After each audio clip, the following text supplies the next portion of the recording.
When I moved to Richmond, I finished unpacking by sundown, and the streets filled with the first night of protesting soon after. They haven't stopped for a day since.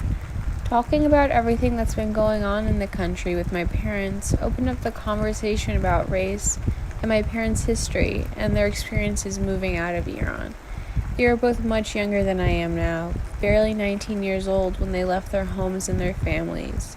My dad went to London first to study architecture, and he told me how white men would chase him down alleyways, readying metal pipes to hit him over the head with.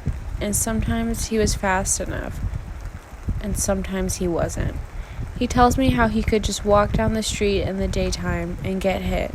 He tells me how in the classroom his professors ignored him, how they refused to help him, and how his classmates would yell slurs at him when he walked in, and how the professor never did a thing. He says that leaving London was the best thing he ever did and refuses to ever go back. When my mom left Iran, she came to the US and stayed with her sister for some time.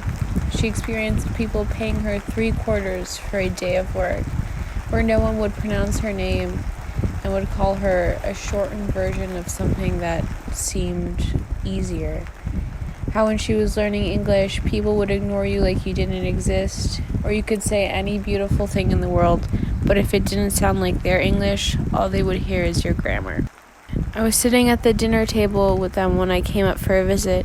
They said that this place isn't racist, not like other places, and the racism wasn't as bad as it used to be.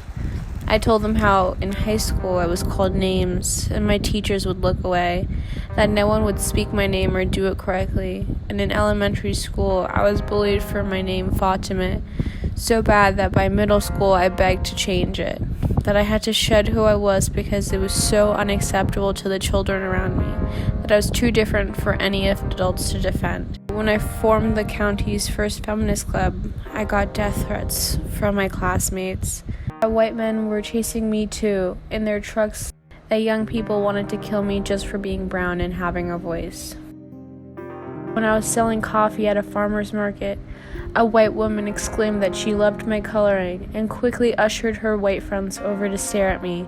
They spoke about how they wished they had my skin, but I felt like a small little brown doll. I've ran down alleyways with black people who are being shot at by tanks. I've seen the forces of the colonizers. They teach children for 13 years to think like them, so they don't realize it's an active process, that it's been going on in the background. That way when they're mowing you down in an alley, you are a rebel instead of a free person. They teach children that the police protect you, that they give us all in white education and standardize our English.